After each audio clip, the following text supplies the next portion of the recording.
are elevated for today's contest. Yesterday, the Tampa Bay Buccaneers needing now to wait and see their fate today. They won yesterday 16-14 over the Carolina Panthers. However, a win by the Atlanta Falcons over the New Orleans Saints would eliminate the Buccaneers and give Carolina the NFC South crown. Meanwhile, the Seattle Seahawks are the top seed in the NFC and the NFC West champions thanks to a dominant defensive performance, a 13-3 win over the San Francisco 49ers. 6 games in total in the 1 o'clock slate this afternoon, 3 of them with some meaning. Saints and Falcons with an impact on the NFC South's winner, while the other 2 games have playoff implications for the AFC South. The Jacksonville Jaguars taking on the Tennessee Titans, the Houston Texans squaring off with the Indianapolis Colts. Jacksonville needs a win or a Texans loss to clinch the division, while Houston needs both a win and a Jacksonville loss. This update is brought to you by Fiegel Carr and Joyce, your border attorneys. I'm Derek Kramer for the Buffalo Bills Radio Network.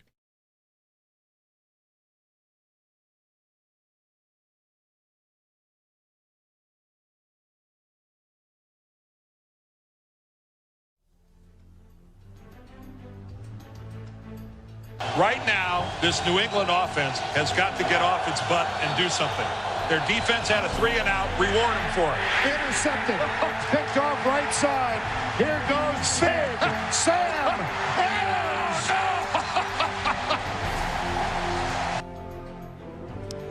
The famous Sam Adams dance. The legend. The high step. Yes. Which he did multiple times when he scored touchdowns. Yes. The great Vern Lundquist on the call there with Dan Dierdorf. Our stream is up. You can watch us if you want to. You can see us. We're dressed. They put us outside, folks. It's okay. We love it. It's Buffalo Bills game day. And we're here on the Buffalo Bills Radio Network chatting with you about the final game here at Highmark Stadium. So give us a ring at 803-0550, 1-888-550-2550 to join us. Bills Game Day is powered by Anderson Water Power and Air. Anderson, tap in a better living. And let TRS Heating, Air Conditioning, and Electrical Excellence intercept your heating bills. Enter now at WGR550.com for a chance to win $1,200 towards your home heating costs. Don't fumble the opportunity. The contest ends today. TRS Heating, Air Conditioning, and Electrical Excellence. Powering tomorrow, comforting today. Jeremy and Nate, howdy. It's beautiful outside. It's cold, but you guys know how to deal with it. Beautiful is the word. You come to the stadium for 30 years, you're prepared. You would think you are ready for this, unless you're me, right, apparently. Right. I don't know what I expected from this tent. I expected perhaps it might be, a little warm. I was told there'd be a heater. There is. It's a heater. It's a heater. It's not cranking the way I thought it would be. That's all right. The legs are cold. My upper body, I'm fine. The legs are cold.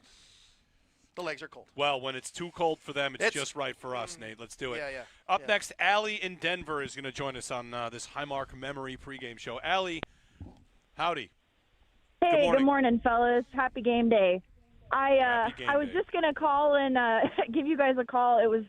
I was originally going to mention how we were all hoping that the Bills don't have to come to Denver because it's going to be very expensive for all of us out here to go to that game because those tickets are hard to get nowadays. But before the break, you guys were talking about all the out-of-towners, and obviously I'm from Wyoming, and so that was where I came to Bills Mafia with whatever. And it's kind of become a little bit of a pilgrimage for all the Pokes fans out in Wyoming and obviously like northern Colorado where I live. And just the vibe, it's interesting. Highmark has a very similar vibe to War Memorial, which is our stadium at Wyoming. And I think the kind of the exchange and pilgrimage back and forth. I know there's people from Buffalo that have come out to Wyoming to kind of tailgate with us because we tailgate very similarly, like just a lot of beer, a lot of chaos for a lot of hours, and then go to football games. And so, yeah, I think I got to celebrate my 30th with my folks. We came out for would have been the Steelers game when Josh threw the 93-year-old bomb from the end zone to Gabe, whatever, 3 years ago. And so, out here, obviously, we haven't all been as entrenched for as long, but, obviously the minute y'all picked up Josh and we got Josh, we kind of jumped on, and Highmark has become this really lovely pilgrimage for all of us. And so I think all of us are excited to come out for the new one and celebrate with the OG Mafia. But, yeah, just really it's a beautiful place, and very, very thankful that that's where our guy got drafted, because we all we love coming out and fit right in with, I think, the table smashing, beer drinking, shot ski vibe in Buffalo. So I hope you guys have a fun day today. I'm excited to watch it out here from Denver, and hope we get the boys back at home. And I do not want to have to come watch them play out here. I'd rather see it on TV. Yeah. Save me a couple $100. Anyway, thanks, guys. Go Bills. Thanks, Elliot. Elliot out in Denver. So the Broncos have a chance to lock up the 1 seed today if they beat the Chargers, who are not going to play Justin Herbert. Chargers look to be content with the 7 spot. So we'll see. Of course, yesterday in the NFL, the Seahawks got the number 1 seed by beating the Niners, and what was I thought a very impressive game from Seattle. They are a wagon. Clearly a very, very good team with very good wins, a very good resume. But to Ellie's point about the pilgrimage, throughout this season, like we were outside earlier in the year, Nate, for the start of the year, and listen, this year at Highmark, pretty memorable year. A lot of great games, comeback wins, whether it's Cincinnati or Baltimore or the Eagles game last week is memorable. They come one play short, but it's just been a memorable season here. The Sunday night game, we've had dramatic games, but the number of people that in the first 5 weeks stopped by to say hi to where we are right now, that were here for their first time. Yes, a lot of people for their first time this year. Came in from California, came in from Missouri, had never been to the stadium. They kind of made sure to get to this building before it was going to be shut down. And I'd imagine there's a lot of people that are doing it for the first time today. Like your first game will be the last game at Highmark Stadium. That would be a cool memory, I think. If this is your first game, I think it'd be pretty cool. Red helmets. Oh, we didn't even talk about that. Am I going to be swayed into thinking they should switch to red helmet full time? You think so? Yes. They look, and how they'll look with a white jersey. Oh, with the white and the blue pants and the red helmet. Are you kidding me? But they're wearing the blue today. They are wearing the blue today, but I'm saying. You're saying if they were to take it on the road? It's not even the best combo with the red helmets. The red helmets are. I wonder if I'm going to be swayed on this today. The shine on them, too. It is, I mean, I got the throwback starter jacket here, and, red is predominantly themed here. Sure. I think it's a big part of their, I don't know. I mean, how long did they wear red helmets for? A long time, Long time, yeah. So it's kind of fitting. I mean, of course, they're keeping it for the last game here, but I don't know. Run it back next year. Let's see it. 803-0550. We'll go next to Matt in Cheektowaga. Matt, good morning. Good morning. I probably have a very unique experience for the very first game ever played at Highmark, August 17, 1973. My son was born at 6 o'clock that morning. Huh. I was at the game at 7 o'clock that night handing out cigars like you wouldn't believe. I have a great experience for the first day, experience that I can't top, except full circle. My grandson, his son, now works for the Buffalo Bills and will be on the field today for the last game. So I was there at the birth, and he will be there at the demise of the stadium. So I'm there at the beginning and the end. I'm 83. I have emphysema. I can't get to any more games, but I have been with the Bills fans going back to Mike Stratton's hit on Keith Lincoln. So that's how far back I go. So I'll always be a Bills fan. So that's my experience with the Bills game. I've got many favorite plays in the game, but the birth of my son and my grandson being there at the beginning and at the end, that's my greatest experience. Very cool. Thanks, Matt. Thanks for sharing that with us. Great story. Thanks for sharing that. 70s, man, a different time. You could have a baby the morning and go to a Bills game at night. Yeah. Different time. 803-0550, 1-888-550-2550. Trying to think of other things that have changed over the years. Can I offer a way that this game will be a little bit of a throwback? This is a small way to say it, but I'll go for it. Nobody's checking their fantasy football scores today. There's not really if you have a fantasy football game today, first off, what is that about? What are you doing? Who plays in Week 18? If you need us to talk to your commissioner, we'll do it. It shouldn't happen. So, you could really just kind of lock in on this game. Yep. And out-of-town scores, I guess you could be watching But they'll throw them up on the scoreboard like they always do. Right, and if the Bills had won last week, we would be sitting here today talking about watching the Patriots score the whole time.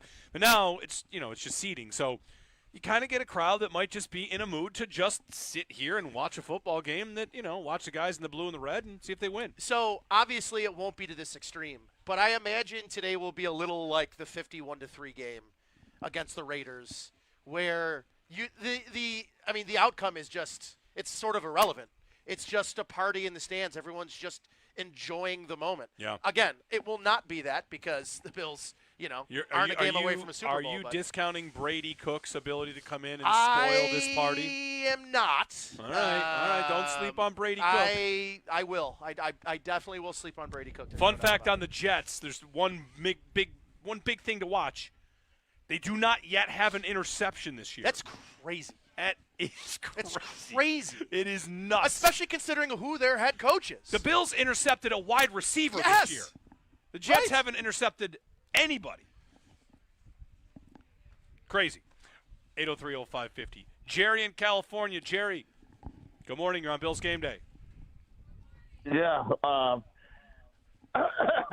remember a game. I don't remember what year it was, but it was back in the days of O.J. Simpson and Joe Ferguson, and they were playing at Highmark Stadium and against the New York Giants on Monday night, and some guy was walking a tightrope across the field. It was the craziest thing I've ever seen. And he made it. He got to the other side, and some people helped him get down, and he was able to do it. And I don't know if anybody still remembers that or not. Let me look into it. Tightrope across the Bills Stadium. October 20th, 1975. Wow. Yeah, a Bills fan stole the show swinging 50 feet above the crowd. Hold on, let me see this. Yeah, didn't walk the tightrope, he climbed it. Oh, okay. Yeah. Yeah, yeah. That's insane. Yeah, that seems wow. That seems nuts. Oh, I mean, that's definitely what is happening there. Wow. That's a choice. 70s, man. Different time. Nobody do that today. I don't even know if that wire is still there. 803-0550, the phone number. Thank you for bringing that to our attention. I think I'd seen that before, but it was just a little foggy there. All right. When we return, we'll be back in a snap, brought to you by Snapdragon Apples. We'll check in with Sal at some point. He's going to be here to, take it in, share memories. The round table's coming up. It's the last game at Highmark. Legends of the game today, Steve Tasker and Thurman Thomas. A number of other Bills legends are back in town to kind of hang out on the field, say hello. So should be a special day inside Highmark Stadium. Hopefully the weather good for a flyover. I know we're getting 4 helicopters today. Wow, a Chinook, nice. 2 Blackhawks, and an Apache will be coming over as part of the flyover. Talk to one of the pilots during the week.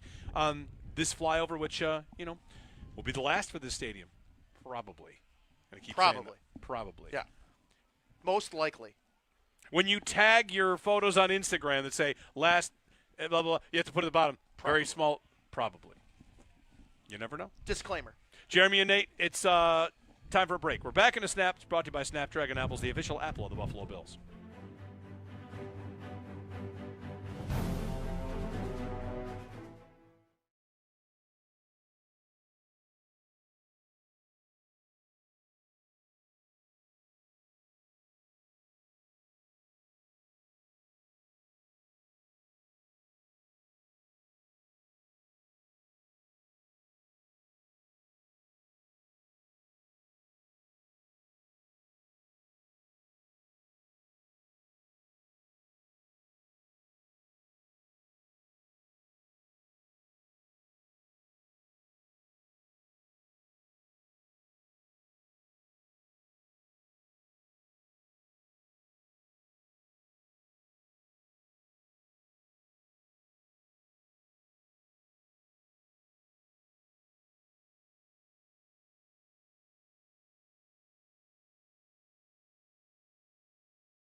I've been thinking about it all season long, man. I played a lot of ball here. I built a legacy here. I became a great player here. You know, I've seen a lot of things, been in a lot of battles, been in a lot of fights, been in a lot of memorable moments in that stadium, a lot. We've played against Tom Brady in that stadium. No matter what nobody says, it's greatness. Yeah, but that stadium is great, man. Dion Dawkins right there. He's up for the Walter Payton Man of the Year honor. You can vote for him. Help push him through to get named as the Walter Payton Man of the Year. I think he's been nominated as the Bills representative 4 times now. Great man of the community. Great Bills offensive player, Bills offensive tackle as well. Helped to create the Protector of the Year award, which I'm sure, like in the NFL circles, like Dawkins is, a legend for that. Just getting that pushed. It is Buffalo Bills game day. Powered by Anderson Water, Power and Air. Anderson, tap into better living. Be listening at 1 o'clock during Countdown to Kickoff for Tailgate Trivia presented by TSC Buffalo. You can win a Buffalo Bills autographed merch item courtesy of Total Sports Enterprises, Buffalo. You can come over and say hi to us. Yes, we had someone give us a beer. It's on the table here. We also have some gates in front of us, so not too many people come and just hound us at once. Right. We're so popular. But if you do want to leave a beer, you could leave. We do want to see how many beers we can get across the table. It's an idea. Today, so. It's a thought. It's a social it's experiment, a thought. if you will. All right, back to our phone calls. Remembering Highmark Stadium, your memories, your high points, your low points, the weather games, the non-weather games, the prime time. You know, there's a lot of memories in here, of course, for a lot of you, from the 70s to the 80s to the 90s. It's a red helmet game, of course, which will conjure up a lot of memories as well. We'll get back to the phone calls and turn it over to you. Let's go to Jim in South Carolina. Jim, good morning. You're on Buffalo Bills game day. Hey, good morning, guys. Hey, Jeremy, I'd like to report down here in South Carolina, it's hoodie and short season as we're cleaning up. So I just wanted to let you know that. I love hoodie and short season. That's right nice. now. You know what season it is here in Jim? It's Nate's got a blanket around his waist season. Yeah, you got to respect Mother Nature, Nate. She's certified. That's right. No, my memory. So we grew up. Man, my dad had season tickets for 20, 30 years. Missed 2 home games from the time I was 5 until I was 18. Went to the 3rd Super Bowl in Pasadena. Like my youth was surrounded going to that stadium, and the routines of picking up my grandfather, my uncles, and kicking the beer ball around the parking lot at 6, 7 years old with my grandfather. But one of the things I really remember, which was awesome, and we were in section E9, row 27, seats 1 through 5, 30-yard line, scoreboard side on the visitor side. And really, my dad would get us in there early, and we'd get down there, to see all the, Barry Sanders, Joe, like all the greats that would come into Rich Stadium at the time. And I just remember Buffalo Stance being played, and Cornelius Bennett going crazy to the song, and In the Air Tonight by Phil Collins plays, and the guys are going nuts. And I always thought, going to Lancaster, like, man, I want to be on the field at some point when that song plays. And wouldn't you know, in 1999 senior year, we get to play Lockport there, and we're standing in the tunnel ready to come out. I'm standing next to my buddy, Mark Chavez, who played offensive line for us. And we start coming out, and what do you know, that song comes on. And, like, my wife still gives me crap about it to this day because, it is just one of those core memories of, man, I want to be on that field one day, just like those guys, knowing, right, I'm not good enough to play in the NFL. But as a kid, looking at all those players that have come through both for the Bills and against the Bills, it's just a memory that adds to all the nostalgia of, the 88 championship game. My dad, we had 30 feet of the goalpost sitting in our seats, right? That ends up being in our garage. Everybody has 6 feet of it, and it's amazing. But this didn't hit me until the last couple of days. My last game was the Tim Tebow Jets era several years ago. So, I haven't been there in a while, but I just wanted to call and, the Tim Tebow era. So, but I appreciate you guys, and, go Bills. Thanks, Jim. Thanks so much. Go Bills. Enjoy your hoodie and shorts weather. Enjoy the game today. It's tough for Jets fans that they would. I think, is that an era for the Jets? Lots of eras. Yeah, there's the Justin Fields era started this year. It's a lot of eras for the Jets, who have a lot of high picks. The good news is they've got a bunch of high picks. Because they also don't have a lot of good players. No, they don't. They don't. Brees Hall not going to play today. Brees Hall's not going to play. Obviously, Garrett Wilson hasn't played since October. Garrett Wilson is still their leading receiver. Yes, and he was out since October, like 15th or something. He hasn't caught a pass, I think it's since October 12th. Yeah. Good stuff. It's tough. It's tough. All right, we'll get a break in. Sal's going to check in at some point. I told him noon, whenever he gets here. Traffic wasn't too bad for us coming in. The game is 4:25, which if you're out there thinking, why on earth was this game put at 4:25? I've got similar questions, but hey, we're going to deal with it. We're going to roll. So, overcast day here, chilly, breezy, nothing too crazy. Snowflakes here and there. So, Bills and Jets, final ride at Highmark Stadium. Another hour for your phone calls here on Buffalo Bills Game Day on the Buffalo Bills Radio Network.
Game day for the Buffalo Bills as they bid farewell to Highmark Stadium. This afternoon, they take on the New York Jets.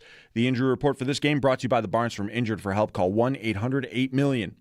The Bills will be without Jordan Poyer, Terrell Bernard, and Daquan Jones. All three players ruled out for this game. 4 players questionable for Buffalo in Dalton Kincaid, Jordan Phillips, Deion Walker, and Joey Bosa. The Bills made 2 elevations for today's contest in pass rusher Matthew Judon and linebacker Keontae Jenkins. For the Jets, a notable player on their injury report, running back Breece Hall, has been downgraded to out. His season is over. We'll have coverage of Bills and Jets all afternoon leading up to the 4:25 kickoff from Highmark Stadium with Chris Brown, Eric Wood, and Sal Capaccio on the call from the Northwest Bank broadcast booth right here on the Buffalo Bills radio network. Around the NFL, 2 games yesterday, the Tampa Bay Buccaneers need to wait and see their fate today. They won yesterday 16-14 over the Carolina Panthers. A win, however, by the Atlanta Falcons over the New Orleans Saints will still eliminate Tampa Bay from the division.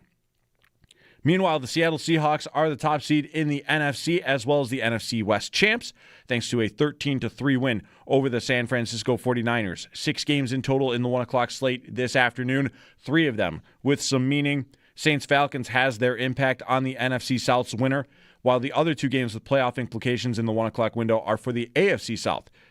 The Jacksonville Jaguars taking on the Tennessee Titans, while the Houston Texans play the Indianapolis Colts. Houston needs a win and a Jaguars loss in order to steal the AFC South away. The Jaguars need either a win or a Texans loss to clinch the division. This update's brought to you by Fiegel, Carr, and Joyce, your border attorneys. I'm Derek Kramer for the Buffalo Bills Radio Network with a look at traffic heading into Highmark Stadium. Let's go to Neil McManus.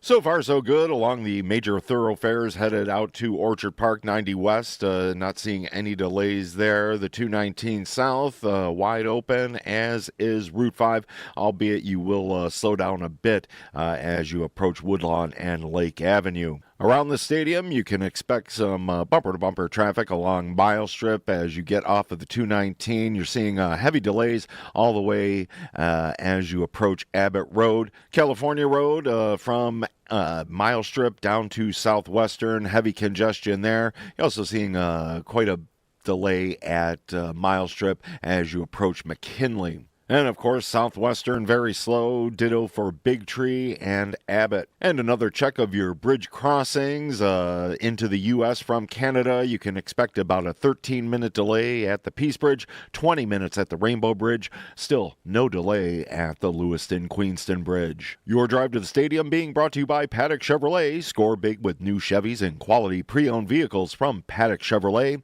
In WBEN Traffic Command, I'm Neil McManus on the Buffalo Bills Radio Network.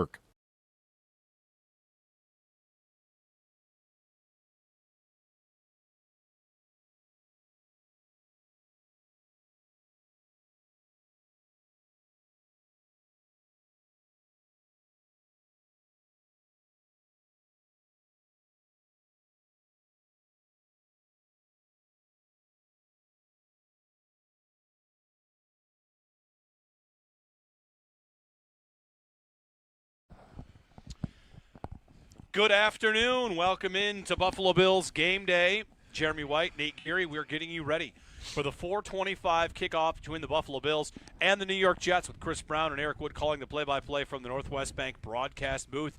Today's broadcast is presented by ServPro Cleaning, Restoration, and Construction. Get your quote now at servpro.com. And be listening for the ECMC halftime show. ECMC Go Where the Bills Go. Nate and Sal recap the key moments of the first half and bring you up to date on the Skyworks stats of the game. Skyworks equipment rental, building America from ground up. We'll continue getting connected with the fans. It's powered by Verizon, the official 5G partner of the Buffalo Bills. If you are joining us on the stream, hello. As you can see, we're bundled. We're outside for this portion of the pregame show. I now have a blanket, so I'm Nate's good. Got a blanket. That's great. I'm good now. That's great. I'm growing my beard out until the Bills get knocked out. Okay. It's going like Sabres hockey playoff beard. I already had one, but I just had to keep going until they lose. So if they win the Super Bowl, I don't think that means I'm going to wait until like September. I think if they win the Super Bowl, you might have to go all the way. Yeah, that sounds crazy. I'm not going to do that. Yeah, that's nuts. I've known you now for 12 years. I've never. Oh, my kids would not recognize me. Yeah, no, it would be scarring. Traumatizing. Yeah. Traumatizing. Taking more of your phone calls. Out-of-town scores to watch, things to watch. Houston and Indy today. If the Texans win, they get the 5 seed. Interesting, though, they are not playing Nico Collins. Best player. Yeah. One other thing to watch from that game. Nate, this is for you, especially for you. So Riley Leonard is going to play for the Colts. No more Phillip Rivers show. Notre Dame quarterbacks have lost Notre Dame quarterbacks have lost 24 straight starts in the NFL.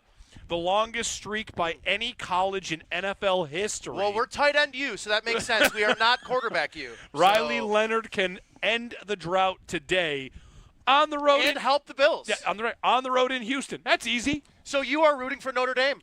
Is that what I'm getting? I mean, if you want the Bills to get the 5, which Let's I think do it. I think you should want the Bills to get the 5. If you want to say it's about matchups, that's fine. I think high wild card has value in case you're going to play Houston or the Chargers for that matter. High wild card matters to me. I think high wild card, you got to win your first game, but then, you're basically, if it were real, you'd be the 4. Yes. But the format in both conferences is such where a division winner that is not as good as the wild card teams is going to get a home game. In fact, I think I'd like to implement a rule this year that keeps any of the NFC South teams from playing in the playoffs. Yeah. Because they're bad. They stink. The Bills went 3-1 against that NFC South, did. which helped. They did. Patriots today will play the Dolphins, who are not going to play Jalen Waddle or Devon Achane. So, I think Miami is kind of packing it in as well. Yeah. Quinn Ewers will play. Sal Capaccio is making his way over to us. He'll sit down here for a minute. Last game at Highmark Stadium. We're looking back. We're sharing memories. We're taking your phone calls. Sal's going to pop a seat, and we'll talk to him and also get your calls along the way. Oh, applause as Mr. Capaccio makes his appearance. He's got his heated gloves. He seems warmer than me. He's ready. Yeah. It's not his first rodeo No, here at it's Highmark not his Stadium. first rodeo. All right, what number are you on here? We got you? I think so. You guys got me? Yeah, we got you. We got you. How are you guys? You good? Good. Chilly. It's a little cold today. It's a little chilly. A little chilly. Yeah. What perfect weather for the final game here, right? Yeah, I mean, this is the way it's supposed Sure. to be. When you think about a December or January game at Orchard Park at Highmark Stadium, this is the way it's supposed to feel. This is the way it's supposed to look. It's going to be emotional today. I don't know how I'm going to get through it. I don't know how a lot of people are going to get through it today. I already cried twice. Yeah? Once on the way in when the security lady told me this has been her home for her second home for 32 years. Yeah. And she's sad. And I'm sad. But you know what? I look across the street, and here's what's cool. This isn't a funeral. This is a celebration of life. And the soul is just moving across the street. This team isn't going anywhere. Josh Allen isn't going anywhere. The Buffalo Bills aren't going anywhere. So we're just going to celebrate this building today, and it's going to be tough and emotional, but fun. And I'm going to bring up something you and I talked about on WGR during the week, which is the other thing that's not really changing, I don't think, is this experience. You're going to, Yes. you might be in the same lot.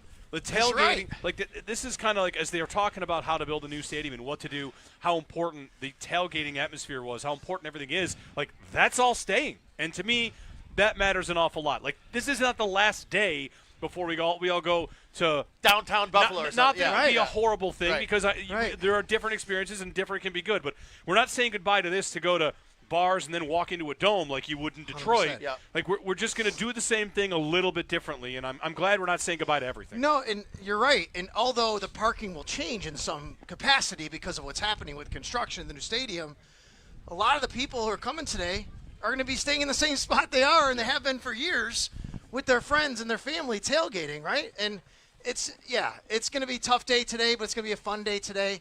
And there's a lot on the table today as far as, where the Bills are going next week. And we're going to be talking about that. But I think today, as much as we would all love for today to be about the Bills having a chance for the division and the 1 seed, Yep. I actually like the fact that today can be about Just the about stadium. the stadium. Yep. More Absolutely. than it is about Thanks, brother. in football. You know what I mean? We'll mix in some calls along the way. We've been gifted a second beer on the table. We're going to see how many we can get before the end of the show. Wow. 2 beers on the table. I did not That's right. realize. Is this like some sort of game or something? We decided this morning. I don't know. Somebody brought one in. And It's kind of like a tip jar, you know. Yes, You want to okay. throw us a beer? That's fine. it's like a time capsule that'll end up in my stomach at some point. That's right. We'll get some calls in here with Sal and get some memories from him as well. Of course, you've been on the sidelines for so many of these games. Tom in Allegheny is up. Tom, good afternoon. You're on Buffalo Bills Game Day. Good afternoon, guys. Jeremy, you mentioned earlier in the week on the morning show about getting a little misty watching the retrospective video the Bills put out, and I'm like, really? And then I watched it, and I'm like, oh my God, I'm choking up. and I got a picture of my dad passed away. I mean, he'd have been 100 in February. He passed away when he was 90, but he took me to the last game at the Rock Pile, the first game there, the preseason game against Washington. It's funny, my only two memories are the opening kickoff going right back, like 104 yards, and being incredulous that they were charging $3 to park a car. I just don't remember my dad. Like 11 years, what do I know at 11 years old? But then I saw a lot of OJ's games. I was at the Giants game, the guy referenced earlier. The guy, I turned to my dad going, why is that guy? It was the cable between, I believe, that was holding up the netting behind to block the field goals and kicks from going through. The only time I ever cried there was probably twice, actually, when Dempsey missed a field goal at the end of a horrific game against the Dolphins in 79. And you never heard 80,000 people so quiet leaving that stadium because that was like loss 20, I believe, or loss 19. They probably lost later in the year to Miami, for the decade. And then, I was at 51-3 when everybody's sitting there at halftime going, I think Sal said you were there. The whole second half was a party. It's 41-3 at halftime. I was lucky enough to actually be able to cover the team as a sports writer for a few years I remember covering the Raiders game. I can't remember if it was 92, 93 when it was like 3 below and 20 below. And I was cold, and I was in the press box, and I was cold because the wind was coming underneath is when the press box was at midfield. Just so many, and I'm just fortunate enough to be able to take my daughter, and I just thought to be able to bookend this. I'm taking my youngest, my 20-year-old, to the game today. I'm heading out in about 20 minutes. And just even thinking about that, and some of it's the past. I can't believe it was 52 years ago, but just been so many unbelievable memories in that place. I know it's people talk about it as a dump. The Rock Pile was a dump. The Rock Pile was a way bigger dump than this place ever was.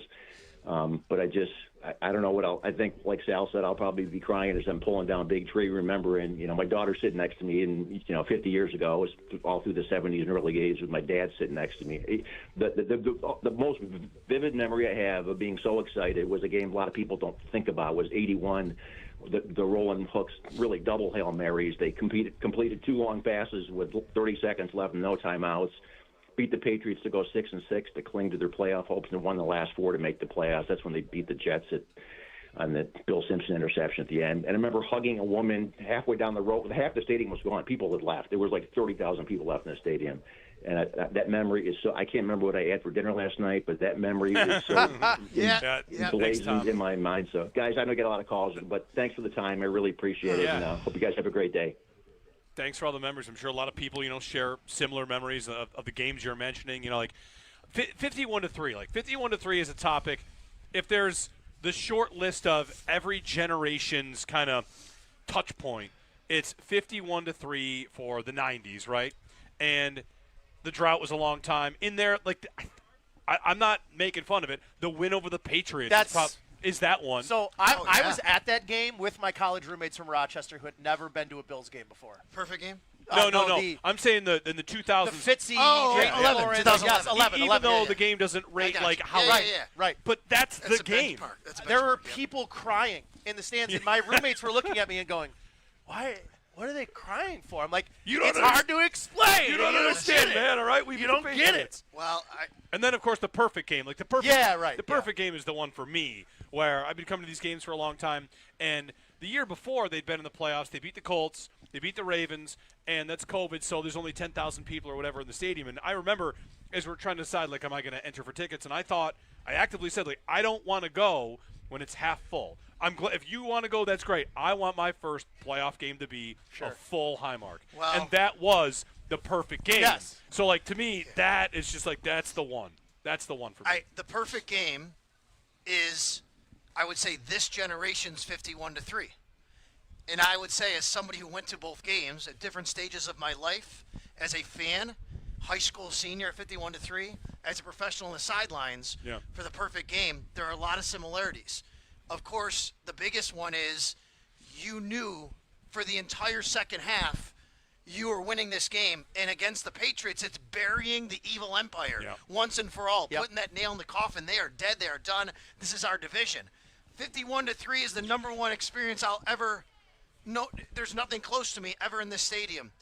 And I can't describe what it was like just by telling people that it was 41-3. The nation was about to go to war. It was the Iraq War. The patriotism inside the stadiums was off the charts. It was breaking news left and right on all the TV stations. And the Bills were up 41-3. In the entire second half, hour and a half, was just people partying and reveling in the fact that we're going to the Super Bowl. And the three things I remember most were three chants. Thank you, Bills. Thank you, Bills. Super Bowl. Super Bowl. And then, astonishingly, because of what people thought of him just a few years earlier, thank you, Ralph. Thank you, Ralph. Yeah. And it just reverberated. I still get chills thinking about it. Yeah. That's number one for me. So I got a good one for you guys. When I grew up going to games with my dad, he was very adamant that I was not – we could go to any game. Dolphins game is off limits. Yeah. You can't go to a Dolphins Yes. game until you're 16 years Yes. old. So Love my it. first Dolphins game, we're walking right up here behind where we're stationed right now. And as we're walking into the stadium, all of a sudden, a giant fish on top of a motor, like a motorhome, explodes with fish guts going all over the That's parking why your lot. dad said you Yeah, couldn't he's go. like, That's he right. goes, you see why I didn't let you go to a Bills game, Bills Dolphins game until you were That's 16 right. years old? Oh, man. That's right. Today will be the Jets' 50th time inside this stadium. Yes, it's crazy. I went back and looked at the history. They played it in Buffalo, Bills at the home team, 51 times since the stadium was built. But one was in Toronto and one was in Okay. Detroit because of Yes, the snow. because of the snow game. So that equals this time. This is the 50th time the Jets will be here. And actually, as much as I think the Dolphins have the kind of like, oh my God, there's this incredible history, Dolphins, Patriots, there's playoff games, the benchmarks of the Jets have been really astonishing and to think about. The first game ever was here against the Jets. Regular season, right? Jim Kelly's first ever game was here against the Jets in 1986. Joe Namath? 1988, the goalposts come down against the Jets when they win the division here. There you go. See, I mean, like the Jets actually have this really great representation of Highmark Stadium here, and there are a lot of really good, interesting memories. And of course, Bledsoe, 0-2. Oh, yeah. Chad Morton. Overtime. Right? I mean, like, Yep. there's been some Yep. along the way here. I'll tell you, the phrase that's going to be shouted the most today is, I was there. Yes. And you're in the parking lot, someone's going to talk about a game. I was there. I was at that game. This guy running by, he was at all those games. all the games. I was there. That's I was right. there. Yeah. And today, regardless of how it goes, will be a I was there kind of moment for everybody. 803-0550, 1-888-550-2550. Sal, let's get into how the Bills are going to play this game. Sean McDermott said business as usual, and that's maybe to be interpreted. They have a standard. I also want to borrow some preseason stuff. Whenever they have a preseason game, if they look bad, I know that while we might on the outside say like, whatever, it's preseason, but the head coach of this team has a pretty high standard for how he wants his team to play. And I feel like he's going to have that today, right? Oh, yeah. With winning is important, sending the stadium off in the right way is important. How do you think he ultimately walks that line of important to keep our standard, to keep us healthy, to keep the main thing right now? Because next week they have a game. So how do you think McDermott will walk that line? I think everybody understands. You can't fake it. You can't pretend. Everybody understands they're playing a playoff game next week. Everybody on the roster understands that. So they know that the main thing is making sure they are at full peak performance and ready to rock and roll and healthy going into a playoff game. But they also know they have a game to play today that means a lot to this community. There's one thing that Sean McDermott, Brandon Beane, and this regime have done since they've come here.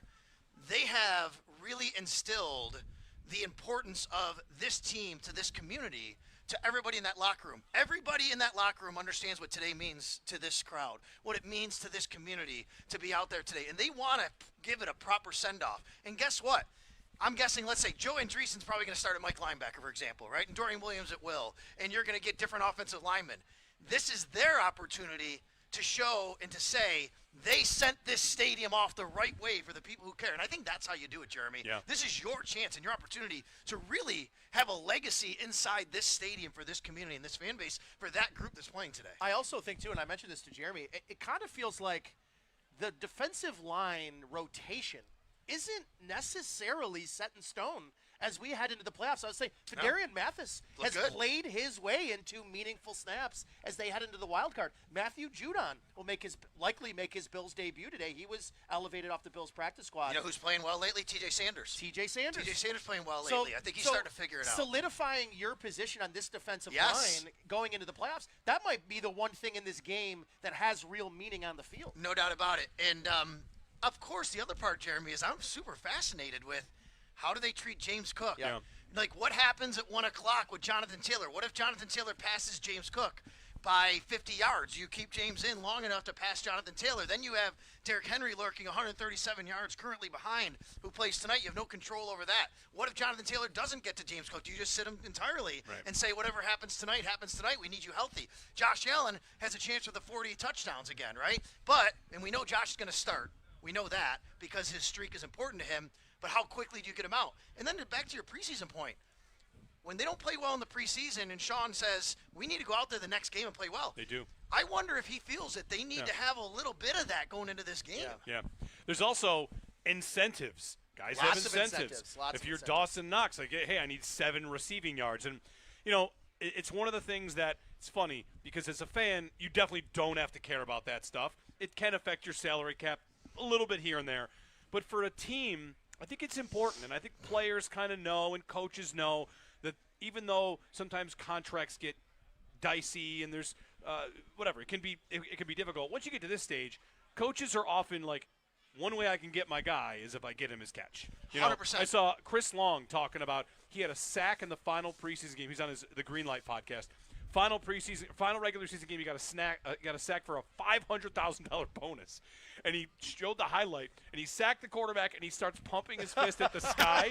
And on the broadcast, they're like, and Chris Long's really happy about that. And he's like, yeah, I was happy. I got $500,000 with that one sack. He said, I'm thinking about my kids in college, and in that moment. So that kind of stuff matters too, even though it's not always the kind of thing we talk about. Like these guys, Joey Bosa, I think, is a sack away from a big bonus. So sometimes guys might want to stay in, and that's where it's kind of delicate. You're the coach, like maybe I'll give you a quarter. All right, you got a quarter, you got a half, but at some point I'm going to have to pull the trigger and get you out of there. Yeah, and those are like sacks. They're can't harder really to control, It's right? hard. I mean, It's hard. the other team has a lot of control over that and what they want to do. Getting James Cook yardage, keep him in the game until he gets it, you have a little more control over. Yep. Having Josh Allen in for a series, if you want, try and throw it down the field or have him run it in, you have a little bit more control over.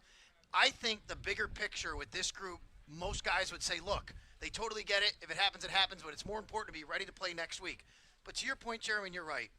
One thing I think and one reason why players want to be here, they come back here, they say it's the best version of themselves when they're here, is because of that point, which is they know that the team and the organization understand all of those things, care about those things, and try to maximize those players, what they can be both as a player but financially as well. Yep.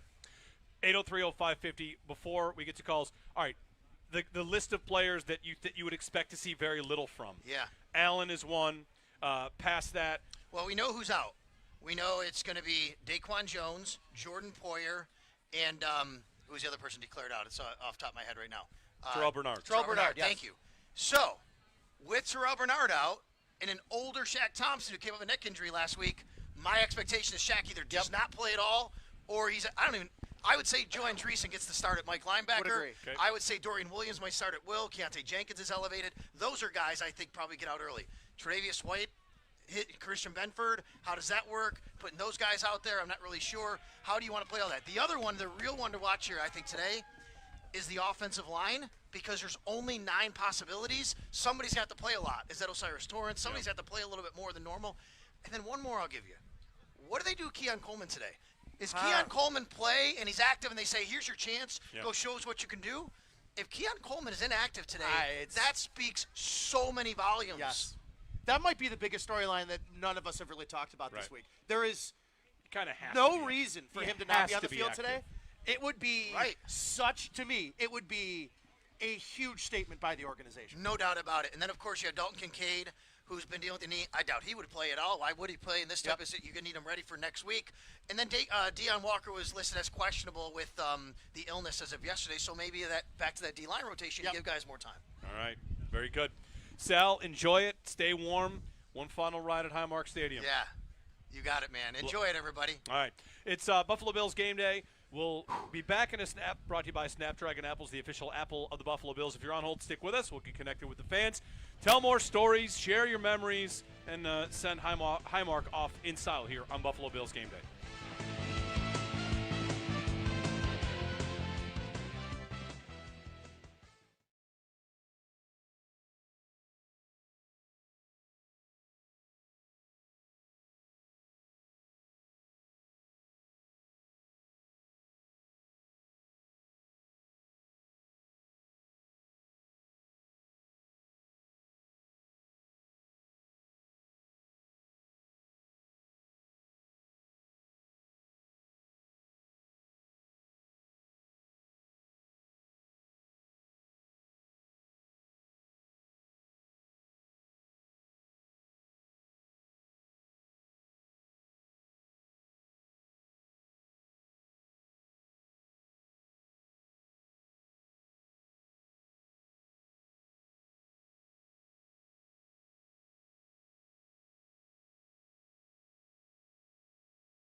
Game day for the Buffalo Bills as they will bid farewell to Highmark Stadium this afternoon.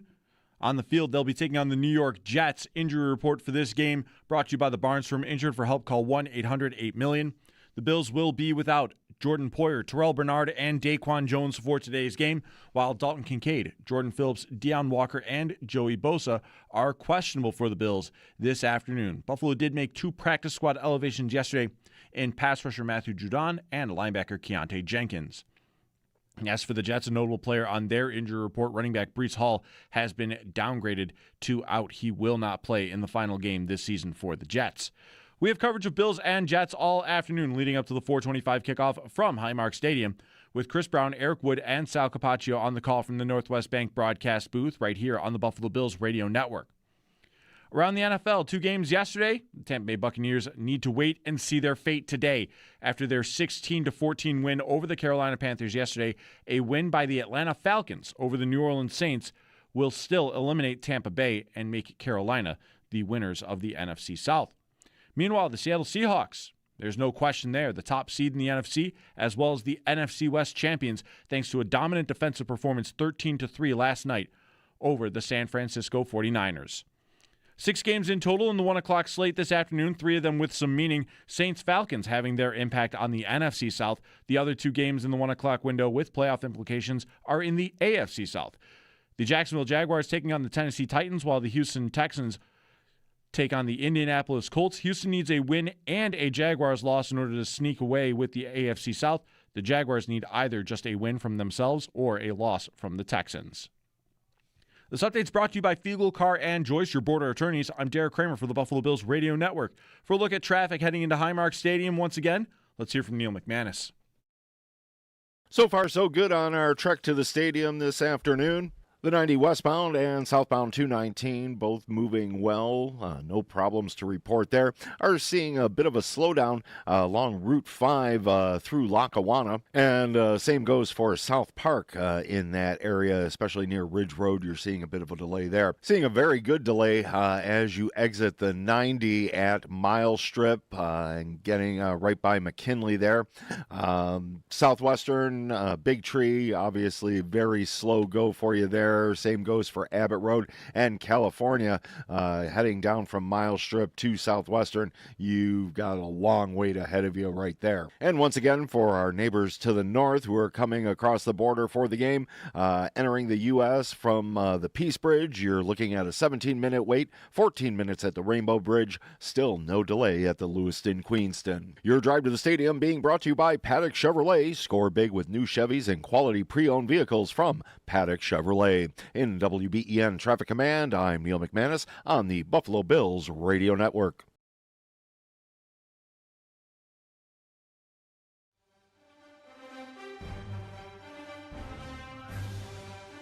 Three, two, one. The Bills are in the Super Bowl for the first time in their history. It took 25 years to get there, and they did it in championship style. Legendary Van Miller on the call. The voice. Yes. Last day at Highmark, this one at least, and we're talking about it with you, Jeremy White, Nate Geary. It is Buffalo Bills game day. The vibes out at, I'm telling you, the vibes. Strong. The vibes are off the charts. Strong. They don't chart high enough for the vibes today. It's got to be said. 4 hours till kickoff. People milling about. Everyone in a good mood. Here to say goodbye to Highmark Stadium. Have people making their first appearance, and some gentleman pointed out to me, not a season ticket holder in the new stadium. Yep. So a little bit of a goodbye as a season ticket holder. Some people decided to not go over to the new place. So, hey, whatever your experience today, hopefully you stay warm. It is chilly. It is breezy. I'm cold. It's cold. I'm cold. It's cold.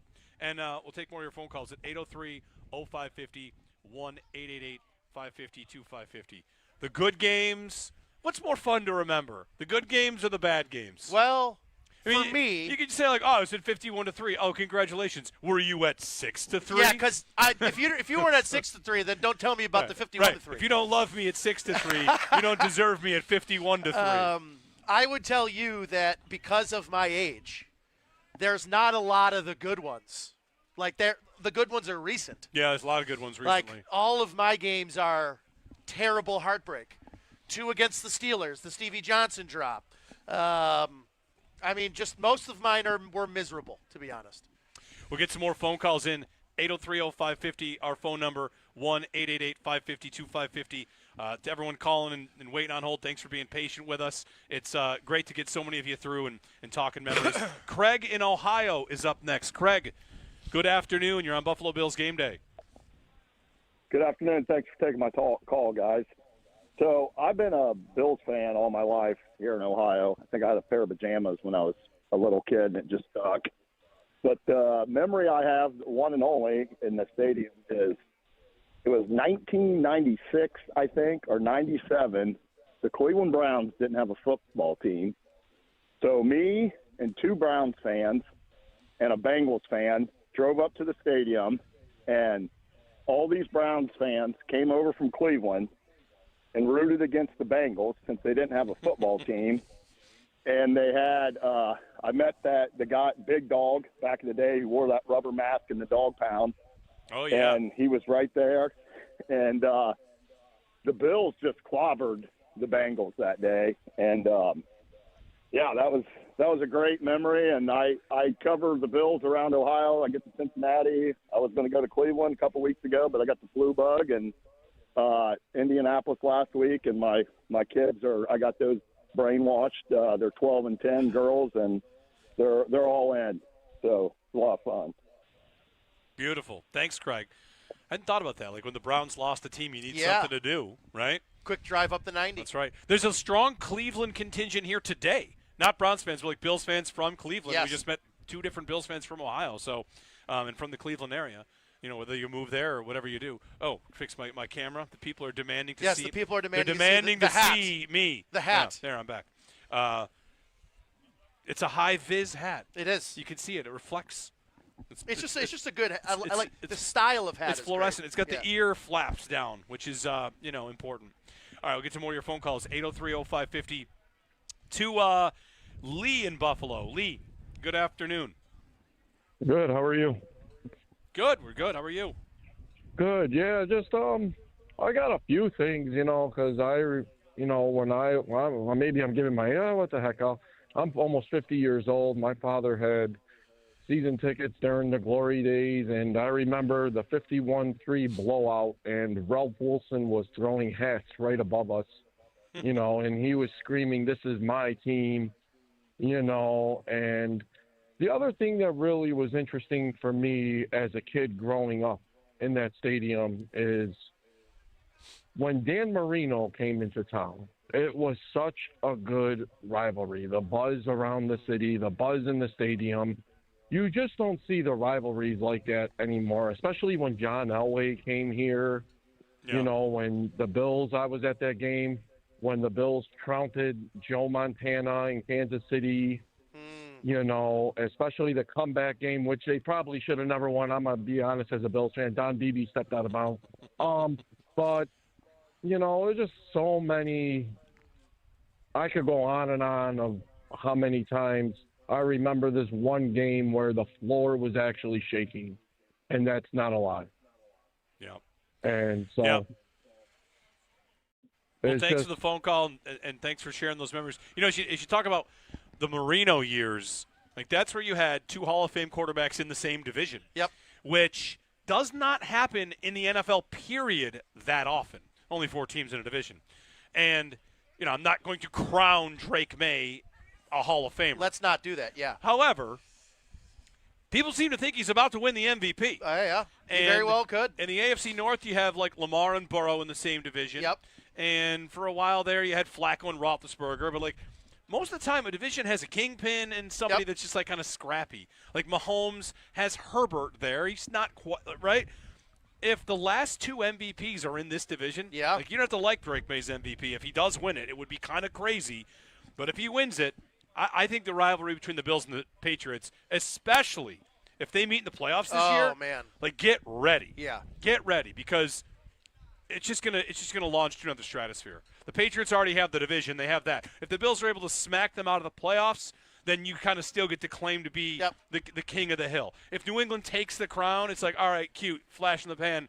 We're not going anywhere. It's just, I I know it makes the Bills' road harder, but from if you're longing for like that kind of stuff, then man, I think we're on it. I think we're about to get that in a big way. Did you see I don't know if it was with One Bills Live, but Dan Marino? Did you see his interview this week about the stadium? I did. About how his dad would drive up from Pittsburgh with his buddies to come to Bills games, and then came up to watch him when he. And he was talking about how he was getting emotional about it. And I'm like, that's Dan Marino getting emotional about memories in this stadium. I thought that was really cool. It's not a complete goodbye today until Tom Brady posts the snarky, I won a lot of 21-2 or whatever it is. Let's let him have it. Today, I'll allow it. Miss that stadium. Always loved those fans. Won a lot of games. Like, fine. You can have it. Last week, the fact that he was the commentator during a potential tuck rule. Yeah. Brady, give me a break. 803. He'll post a video with his shirt off in his backyard. Something weird, because that's just Brady. Next up, Bill is joining us here. Bill, good afternoon. Hey guys, thanks for taking my call. So I wanted to just tell you about my first game was a nondescript game in the stadium, and it's the Colts in '88. And all I remember is dropping my glove into the trough in the bathroom. But my dad, he had an artificial leg. He lost his leg on the farm back in the '60s, and he walked through that cold all the way up to the 300s. And that's the other thing I take with me. That was not something he would do often. But then my other experiences were crappy games. The loss to the Steelers backups when we still could have made the playoffs, and then the Monday night game against the Cowboys that we lost on Saturday. Yep. But then come to the new era. I have a 14-year-old son now. His first game. I'm a single parent, but I got to take him on a whim. Didn't even know it was going to be the DeMar Hamlin game, but it was a DeMar Hamlin game. Oh wow. Yeah, we entered through gate 3. Didn't even realize it till I took a picture of him outside. And yeah, every week I probably go back to the video of that opening kickoff, and whenever I just need a little boost. Yeah. But and then also since then. Oops. Go ahead. No, go ahead. Yeah. I was just going to say, but also since then, my son has never seen the Bills lose in the stadium. I took him to the home opener last year, home opener this year, which unfortunately we left early for. It's all right. You didn't lose. It's like a QB win. Yep. It's a win on your stats. Exactly. And then my first playoff game and his first playoff game was the Broncos last year. So, yes. I'm also very grateful that I have a Bills tattoo on my arm, and the now unfortunately ex-girlfriend that we went to those games with, we started talking again because of that tattoo. So, just nothing but great memories, even the early ones that were a little twisted. Yeah. Thanks, Bill. Thanks so much. May I bring up a game that I have not heard anybody talk about? 2015 home opener, Colts. Game-winning touchdown to Percy Harvin. Yeah. Tell me that you didn't think that team and that offense with McCoy, Robert Woods, Sammy Watkins, Percy Harvin, I mean, that sort of felt like that was my first year doing Bills broadcasts. So I was doing breakfast with the Bills, and that might be one of my favorite drought era Bills games. That's Rex's first game. Yes. Yeah, in part because the defense was supposed to be nasty, and they kind of shut down Andrew Luck. Yep. Like, yeah, there were high vibes that day. Like, I can remember that. And I kind of thought, wow, they have the best trio of receivers in the league. Percy Harvin is the one. Yeah, and then I don't think he played another game the rest of his career here in Buffalo. Did not last long. That didn't last long. Thanks for the phone call. 803-0550. Thanks for all the memories. They were just like really great, spending this time with all of you. Like, looking around, like everybody already kind of knows this, but like it's the people that make the stadium. It's everybody in there that makes it not just some empty shell. And oh wow, see, it's the people. We've been donating 4 beers. I think we're getting a case brought over. Oh, this is good. Oh, wait a minute. Is he just bringing it over to offer one? It's his offerings. He's just offering it's one. his offerings. All right, fair enough. We're up to 4 beers on the table. 5 now. Here comes number 5. What a great day. The offerings. Some offerings. 6 beers. Go Bills. Offerings. Go Bills. There are 6 beers on this table. All right. That'll get us to the first commercial break. No, I'm kidding. I'm kidding, of course. All right. More of your phone calls when we return. So many stories and plenty of time to get your calls in. It is Thanks, brother. Buffalo Bills game day. It's Highmark Stadium. It's the send-off. The vibes are off the charts, and happy to have you along with us here on WGR and the Buffalo Bills Radio Network.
Taylor's going to take a shot. He's got his man Harvin caught in the end zone for the Buffalo touchdown. 51 yards as Harvin beats Darius Butler. One of the highlights. That's my highlight. Season opener. Tyrod Taylor to Percy Harvin in a win over the Colts. It is Buffalo Bills game day. Jeremy White, Nate Geary here, taking calls, taking a stroll down memory lane, and loving every second of it as you guys call in. And stop by. We have 7 beers donated to the table. What's not to love about the vibes today? Offerings. Want to mention one thing. So this game, what can the Bills play for and what to watch for in the 1 o'clock games? So if Houston wins, they are the 5 seed. They're not playing Nico Collins, their best receiver. Yep. Okay, can they still beat the Colts? Yes. Sure.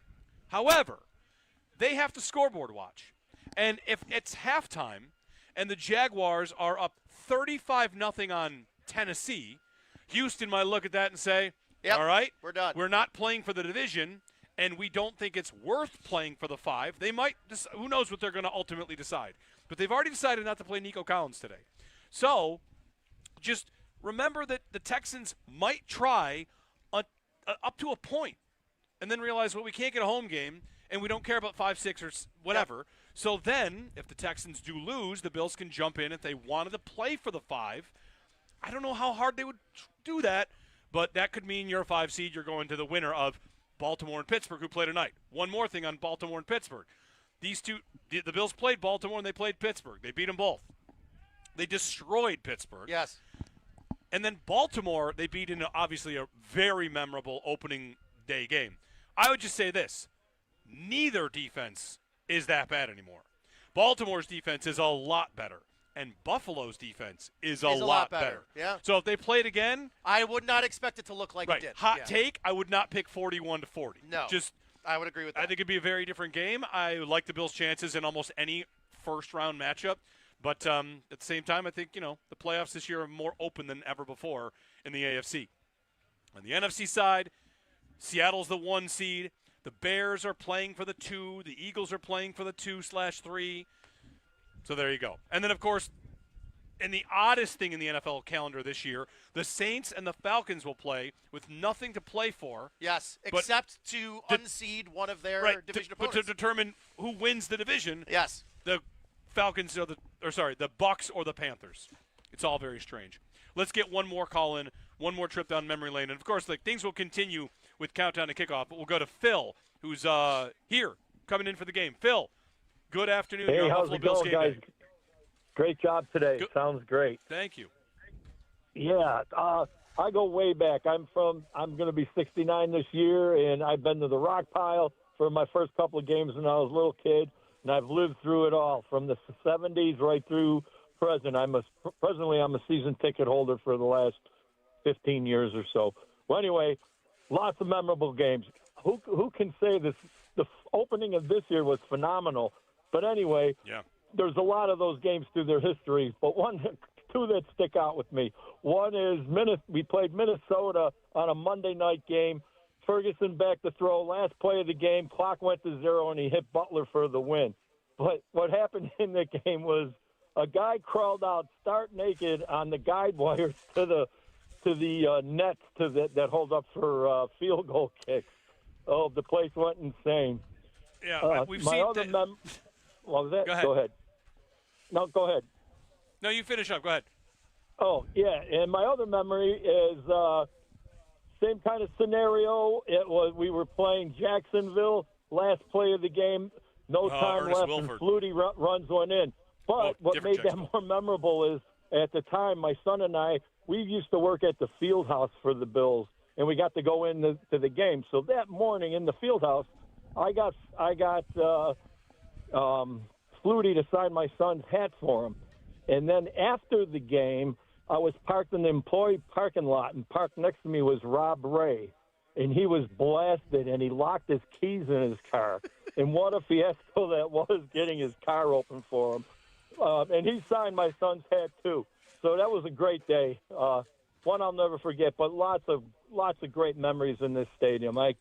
You can't count on one hand or both my hands how many great games I've been to. and losses. Thanks, Phil. Lots of disappointing, but the up and down. But that's being a Bills fan, man. It gives you heart. As they say, Thanks, if it Phil. doesn't kill you. It makes you stronger. That's right. Thanks, Phil. Thanks for the phone call. You mentioned the Jacksonville game. You got that one. Some of the losses. The Ernest Wilford opener game. I mean, that's one. And one other one I want to mention that I haven't heard mentioned this week is the Kevin Everett game. Yeah. The Kevin Everett game was obviously powerful moments. I mean, I can remember that's Denver. That's the opener. The Broncos run on the field and kick like a fire drill field goal to win it. And then I can remember the next couple days, like listening to the radio, listening for updates on him and how he's doing and all the, it was kind of like with Hamlin, we're, following minute to minute and all that. And with Kevin Everett, we did a lot of that too, and learning about the reporting and the procedures and how he was doing. Like the Kevin Everett moment here at the stadium is also one that's, burned into my memory. So anyway, with that, we'll sign off, hand things over to Countdown to Kickoff, and continue taking your calls, taking your memories. We will not be here next week, but we will have a game. We will. And I'm excited to find out when that game is. We find out tonight. We'll find out tonight. We'll find out tonight when that game is, where it is, when it is, a lot to be determined, and one more day of memories to make here inside Highmark Stadium. So See to you all next of you week, calling, thank you. Keep calling. Countdown to Kickoff rolls along. We won't be back here at the stadium next week. We will be back on the air, and we'll see you in the playoffs.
Game day for the Buffalo Bills as they will bid farewell to Highmark Stadium today as they'll take on the New York Jets this afternoon to close out the regular season.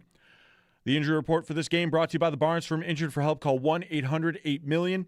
The Bills will be without Jordan Poyer, Terrell Bernard, Daquan Jones for this contest. 4 players are questionable for the Bills in this one: Dalton Kincaid, Jordan Phillips, Deion Walker, and Joey Bosa. The Bills made 2 elevations for this contest in pass rusher Matthew Judon and linebacker Keontae Jenkins.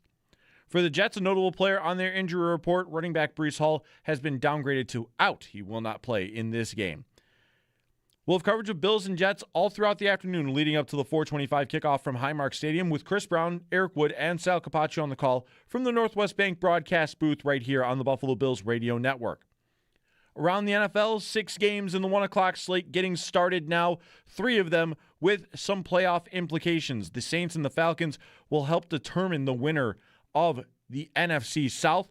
Meanwhile, a pair of games in the AFC South with playoff meaning: the Jacksonville Jaguars taking on the Tennessee Titans and the Houston Texans facing off with the Indianapolis Colts.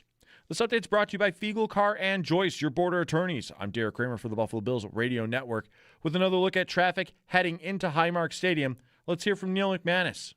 Well, not much has changed when it comes to the major thoroughfares headed towards the stadium. The 90 westbound, southbound 219, both doing well, as is Route 5, although you do hit a bit of a slowdown just past Ridge Road in Lackawanna. All around the stadium, your usual slowdowns, though. Abbott and Southwestern, Big Tree, all bumper to bumper at this time. Some slowdowns along Mile Strip between the 219 and Abbott. Also right at Mile Strip and McKinley. For those of you heading off the 90 west at Mile Strip, you're looking at some pretty severe delays getting off of the thruway and on to Mile Strip. California Road, some heavy congestion there as well, all the way from Mile Strip down to Southwestern and beyond. And taking a look at those border crossings one more time for our neighbors to the north, headed into the U.S. for the game. At the Peace Bridge, you're looking at about a 20-minute wait. Rainbow Bridge, 27. About a 10-minute wait, it looks like, at the Lewiston-Queenston Bridge. Your drive to the stadium being brought to you by Paddock Chevrolet. Score big with new Chevys and pre-owned vehicles from Paddock Chevrolet. In WBEN Traffic Command, I'm Neil McManus on the Buffalo Bills Radio Network.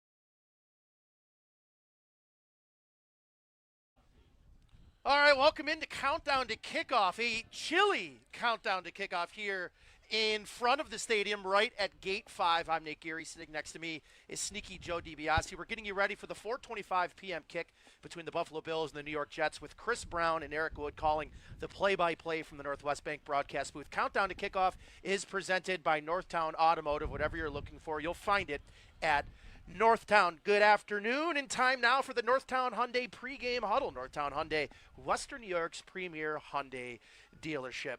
A second blanket has entered the chat. I am now warmer. Yes, sir. I have another blanket.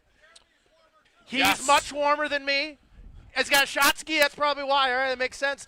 We've got a bountiful harvest of offerings from Bills fans up here. A lot of beers and twisted teas, the whole nine. So we're living over here, Joe. We're living. Yeah, it's nice out. This is how it should be. Nice. This is the weather we should be getting for the final game at the stadium. That's what I would say. This is going. I think the wind is not too bad. Worse. Hey, last week was way worse. I'm seeing my first Jets fan of the day. Congratulations, welcome to Buffalo. Hopefully everybody treats you very well. Oh, well, don't boo him. He gets booed every day at home games. I mean, come on. So we got.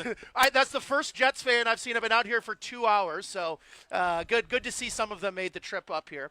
But yeah, Joe, like obviously today we've been talking a lot about memories and the stadium.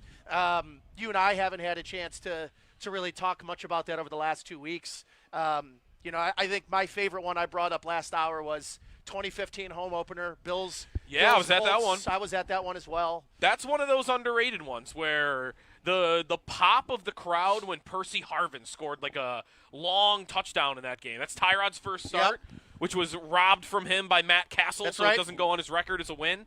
But he threw a bomb down the field to Harvin, and that's Rex's first game. Yes. So that was like a new beginning, a different type of hope than I think when you have a elite quarterback, because we all knew, I think even then, like, oh, this new guy, Taylor, he had a good training camp, and maybe he's a little, lightning in a bottle, something that's better than what we've had. But nobody was thinking Super Bowl or anything. That was just Rex Ryan is here, and we're going to maybe break the drought. And they beat Andrew Luck and the Colts in game number 1 and looked pretty good doing it. So that was a cool day to be in the stadium. Among openers, it's probably one of the better ones during the drought. Might even be the best one during the drought. No, not the best one during the drought, because was the Patriots-Bills 03 opener, was that an opener? 2011. Well, that was week 3. I'm talking about 31-0. Sam Adams. 03? If that's a home Lawyer opener, Malloy, that's the best home opener at the stadium. Lawyer in my Malloy lifetime. gets picked up off waivers the previous week from the Patriots, comes to Buffalo, has a big game. That was a big opener for that would probably have been peak, but it had not been really the drought yet. Like, it just kind of started, right?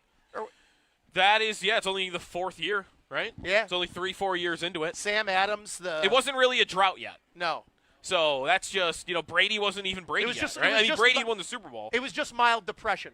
It wasn't a full drought. Yeah, we weren't there yet. But there are so many, man, like you talked about it, because I had a conversation this week with fans on the air about, like, if you could, because I'm not at 51-3, I'm not at the comeback game, I'm not at any of the OJ games in the 70s, or I heard the caller about Roland Hooks, the Hail Mary in the early 80s against New England. Like, there are so many great memories from before I'm at games. If you could put yourself in a Rich Stadium time machine and go back to any game that you were not at, I think 51-3 is for me. That's what I said. Yeah. I said, comeback game would be sweet. Although I'm not sure if I would have left the comeback game. Do you think you would have left the comeback game? I probably would have left the comeback I'm not sure if I would have. I know I wouldn't have left 51-3 because that was a giant party the whole second half. You know what's funny about the comeback game is how many people left that game. Have you guys ever met somebody that admitted they left the comeback game? Never. No, I never left. I was in the stadium the whole time. I've met people that say that they left and then climbed their way back in. Yeah. Which I'm not sure if that actually happened or if it was possible. But those are the top 2, probably, right? But, there are playoff games. There are regular season games. 91, Jim Kelly throws, I think, 6 touchdowns against the Steelers at home early in the year, and Beebe had 4 touchdowns, Don Beebe. Like, there are going to be dozens of amazing games at the stadium that aren't even as legendary as 51-3 or the comeback game that because of the generation I grew up in, you missed out on.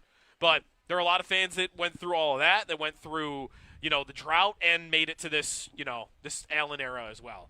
And thankfully we got this era with Allen because we got our own classics, right? Like, we have our, 2015 opener. That was cool. Yep. Or 2011, you beat the Patriots in a season that you ended up going 7-9. Like, we have our own lore as, the drought generation, but it's not the same as this game to go to the Super Bowl or this comeback in a playoff game.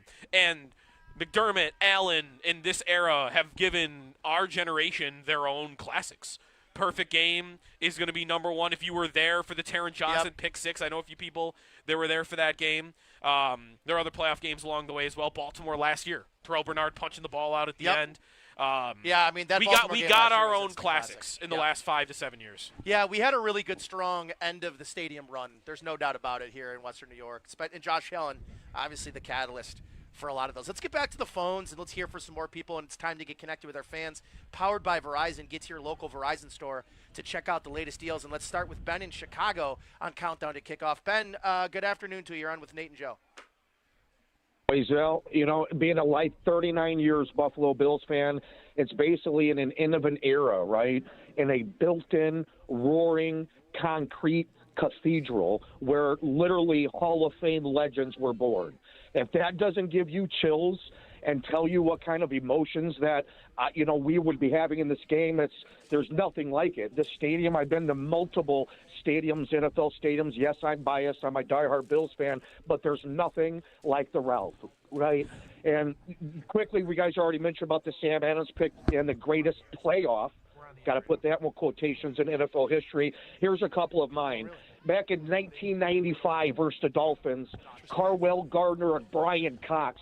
This is the epitome of being a Buffalo Bills fan with passion and rage at the same time, right? It was pure chaos after Ralph Cox, the trash-talking linebacker from Miami, gets into it with Carwell Gardner. Fists are flying on the field. They're both ejected from the game. Yeah. Cox is a dirty player, probably spit on him, hit him in the what-you-know-what or whatever. After the game, Garwood charges him in the tunnel, trying to storm after the Dolphins locker room. He's looking for round 2, boys, right? Security's going after him. Fans are chanting Cox's name.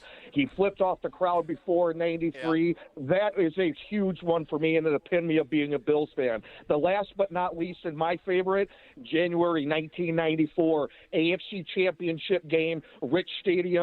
Thurman Thomas, our Hall of Fame, probably the best running back, I think, in NFL history behind Walter. 33 carries, 186 yards. Snow is flying. Joe Montana's getting crushed by Bruce Smith. It was just unbelievable. That day was absolutely insane. I'm going to leave you with this, guys. Tonight, when the lights go off at that stadium, listen carefully, Bills players going into the stadium, listen very carefully if you can hear this. While the lights are off in that stadium, close your eyes tonight and think about an empty Ralph Wilson Stadium. And if you listen closely, you're going to be able to hear Van Miller at the top of his lungs screaming, "This is pandemonium. This is pandemonium. This season is not over yet. We have a chance at the 5 seed, and I still have hope with that. We will have another game this year at the Ralph. And we're going to win that game, and we got to raise a championship trophy in that beautiful stadium across the street where we're going to build new memories and have new AFC championships and Super Bowl victories. I love this franchise. I love their location, and thank God for Ralph Wilson for having the nuts to keep this team where it belongs in Western New York. Go out with the win today, boys, and beat those Jets. God bless you guys, and God bless the Cornell family. Yeah, thank you so much, Ben. I appreciate it. Thanks, Ben. Yeah, great stuff there, Ben. Yeah, I mean, the Brian Cox game is also, Brian Cox, the lore of those games and the Dolphins in the 90s and Marino. A lot of calls on that this morning. Those are good I was there games. Yep. Cox leaving the tunnel like that after the fight with Gardner. They could still have another game. It's a very, very slim probability. The thing you're going to need, I think, to make that a realistic shot at all is you're going to need results today that end with the Bills being the 5 seed. That's just simply how it has to come down. And can Riley Leonard and the Colts beat the Texans, who maybe aren't going all in? And listen, the Texans, they're already not playing Nico Collins, right? If they look up at 2:15 and they see, Jacksonville's up by 30 on the Titans, they might take Stroud out. They might take Will Anderson out. They might take them all out because, this is over. Might as well just pack it in and get rest and if you can get the Colts to pull off an upset, I think the Chargers are going to lose to Denver. They're playing backups already, and you beat the Jets. Like, suddenly I'm the 5. And listen, this is a lot to happen, right, for them to host another game here.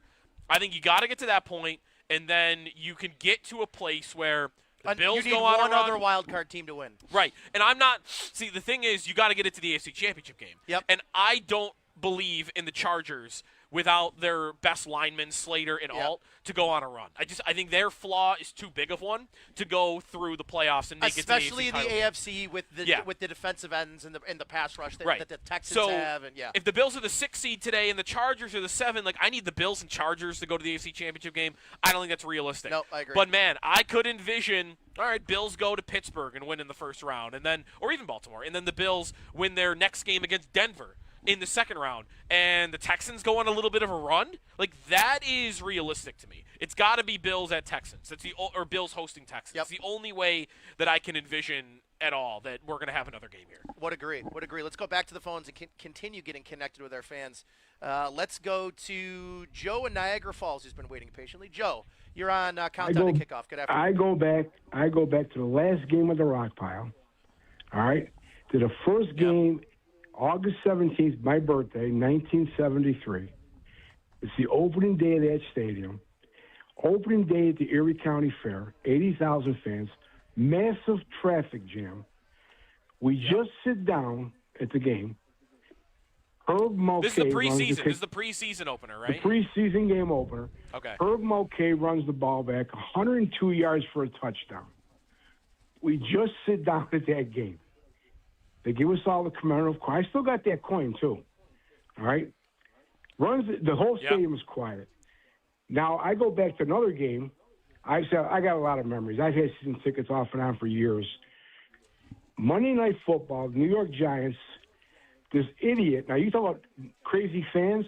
He's scaling the rope, for the net across the end zone over the fans, right?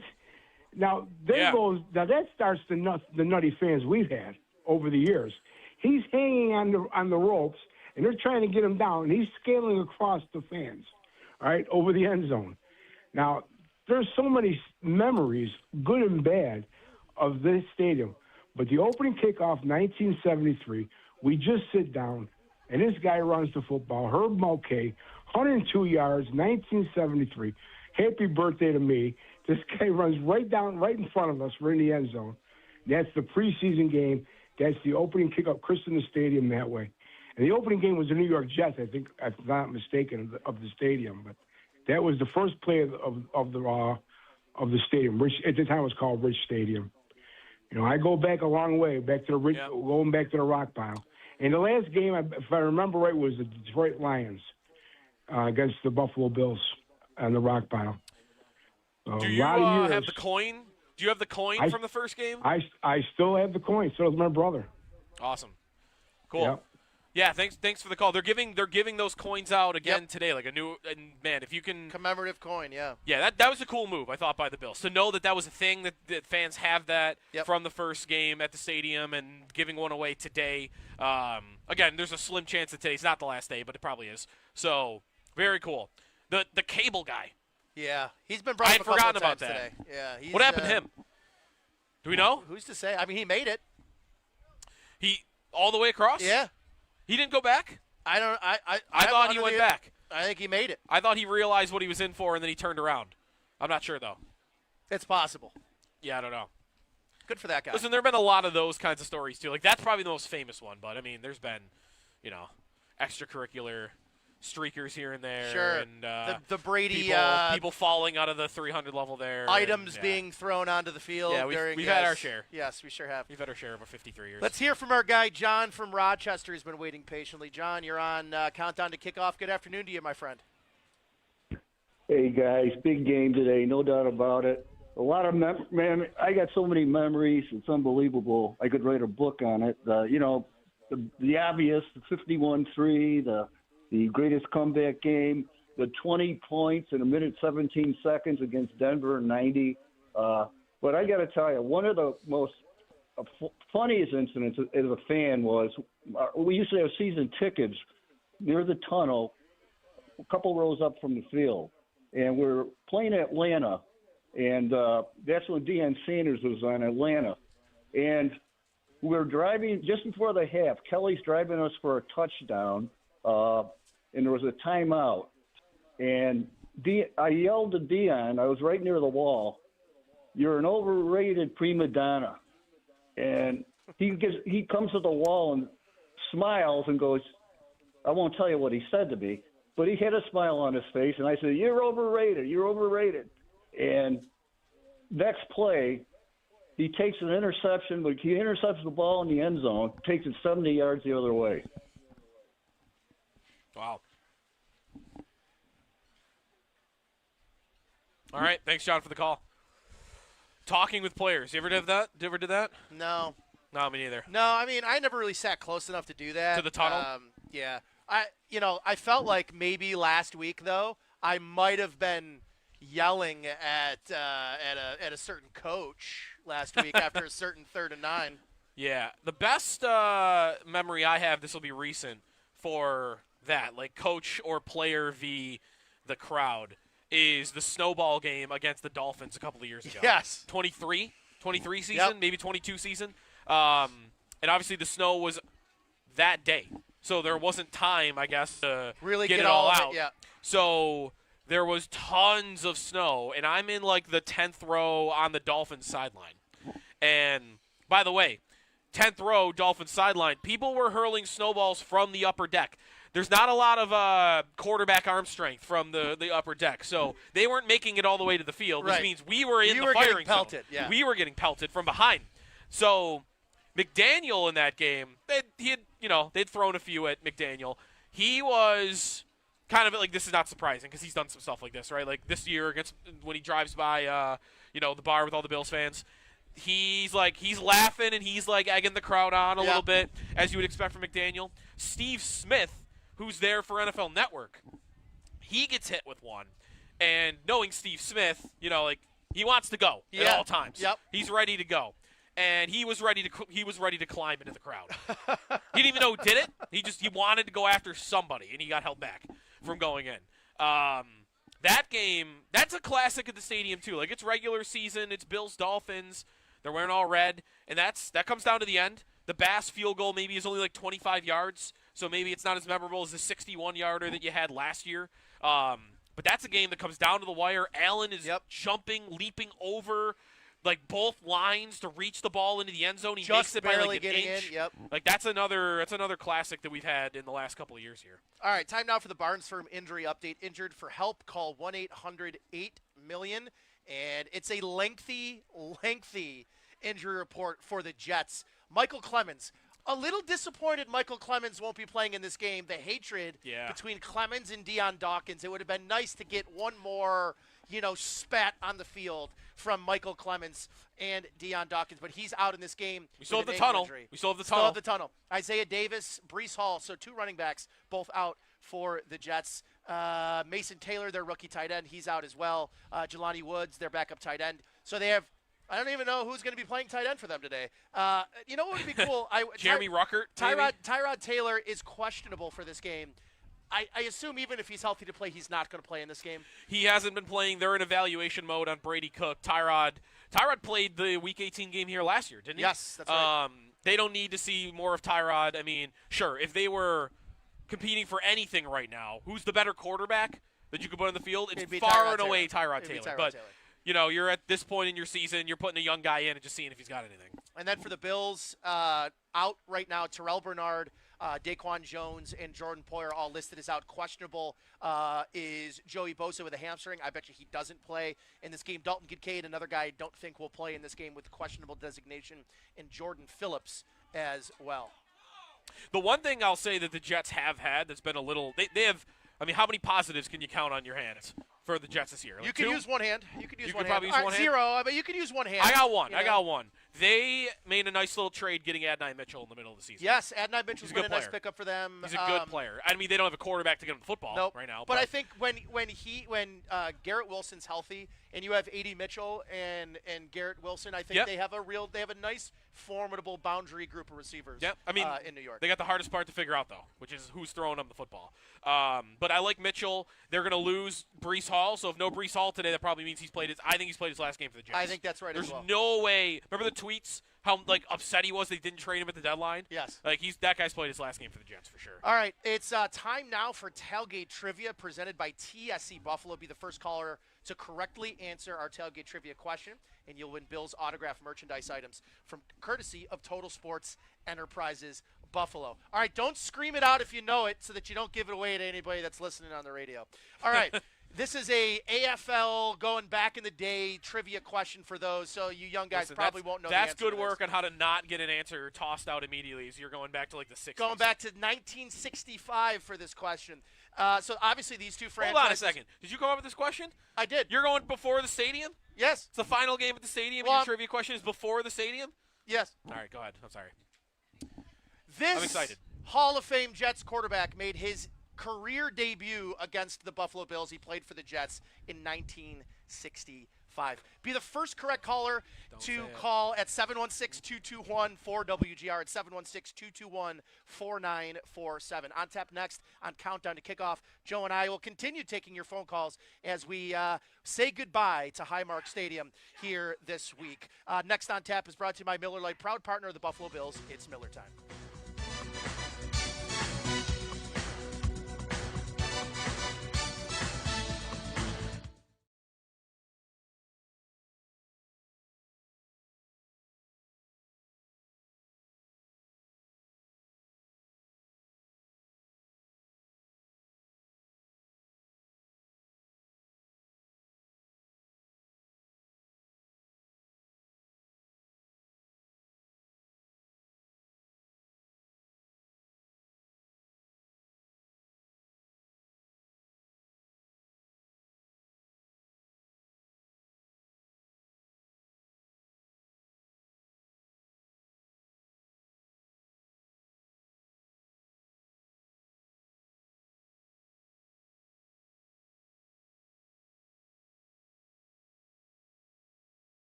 Game day for the Buffalo Bills as they will bid farewell to Highmark Stadium this afternoon. They're taking on the New York Jets in order to close out the regular season. Injury report for this game brought to you by the Barnes Firm. Injured for help, call 1-800-8-million. The Bills will be without Jordan Poyer, Terrell Bernard, or Daquan Jones for today's game. Dalton Kincaid, Jordan Phillips, and Deion Walker, as well as Joey Bosa, all questionable for this contest. The Bills elevated Matthew Judon and Keontae Jenkins in preparation for today's game. As for the Jets, a notable player on their injury report, running back Breece Hall, he has been downgraded to out. He will not play to close out the season for New York. We have coverage of Bills and Jets all afternoon leading up to the 4:25 kickoff from Highmark Stadium with Chris Brown, Eric Wood, and Sal Capaccio on the call from the Northwest Bank broadcast booth right here on the Buffalo Bills radio network. Around the NFL, 6 games in total in the 1 o'clock slate going on right now. 2 games involving the AFC South and the playoff picture there. It's the first quarter between the Jaguars and the Titans. It's tied at 7. Meanwhile, also in the first quarter for the Colts and the Texans, Indianapolis leads Houston 7-6. The NFC South winner will be determined, but not by either team playing between the Saints and the Falcons, as the Falcons need a win in order for Carolina to move on as the division winner for the NFC South. If the Saints win, it becomes Tampa Bay. Right now in the first quarter, the Falcons lead 7-0 on the Saints. The other 3 games going on right now, the Browns hold a 7-6 lead on the Bengals. The Packers trailing the Vikings 3-0, while the Giants and Cowboys are tied 3 points apiece. This update's brought to you by Fiegel Carr and Joyce, your border attorneys. I'm Derek Kramer for the Buffalo Bills Radio Network with another look at traffic around Highmark Stadium. Let's hear the latest from Neil McManus. Well, definitely more of the same this afternoon. All's well on the westbound 90, the southbound 219, Route 5 looking good. A little bit of delay, as we said, right through Lackawanna. And around the stadium, your usual delays. Mile strip slow from the 219 to Abbott. There beyond the mile strip right around McKinley. Very slow go. And those exiting from the westbound 90 at the mile strip exit, you have a long wait to get through onto Mile Strip. California Road experiencing bumper-to-bumper traffic at this time from Mile Strip all the way down to Southwestern. And let's give another check of those border crossings right now. Heading into the U.S. at the Peace Bridge, you're looking at about a 20-minute wait. No delay right now at the Rainbow Bridge, and maybe about a 15-minute delay at the Lewiston-Queenston Bridge. Your drive to the stadium being brought to you by Paddock Chevrolet. Score big with new Chevys and quality pre-owned vehicles from Paddock Chevrolet. In WBEN Traffic Command, I'm Neil McManus on the Buffalo Bills Radio Network.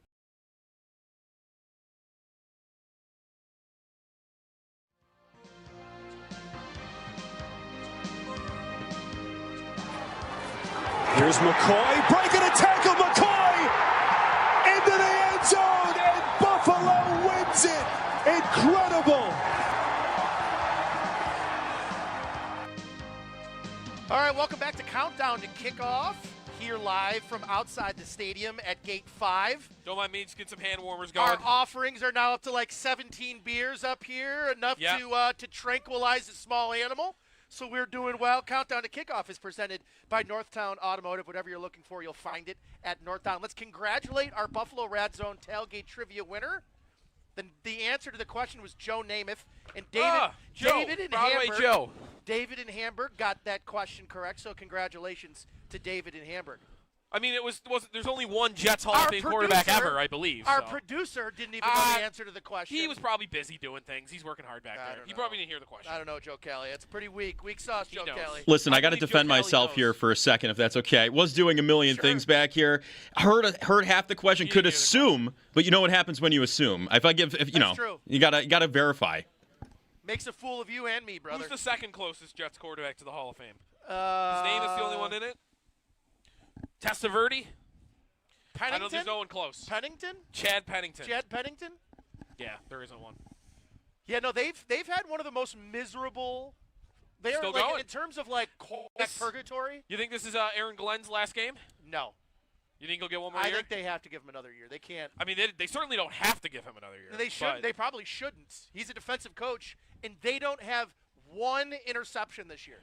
One. That's the thing. 0 interceptions. You're about to be the first team, maybe. The Bills should really. Mitch Trubisky could.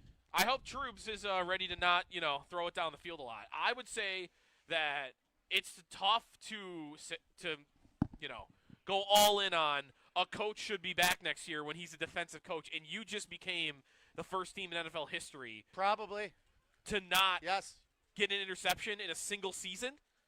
How? It's pretty crazy. Not one ball that popped up into the air that you deflected, nothing.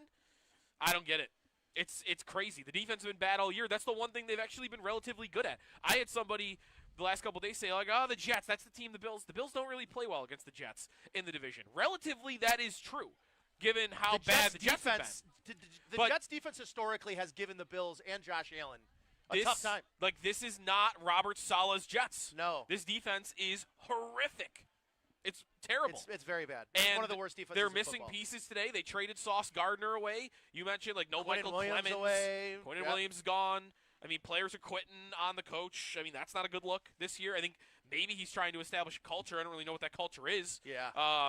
It's not going in the right direction. And that's a team where I would look squarely at ownership before I would look at any there are a couple teams like that where I just think you're never going to get it right. And it starts at the top. The Raiders are one of those teams. The Bengals are one of those teams, even though they've got Burrow. And I would say the Jets are one of those teams. I just don't.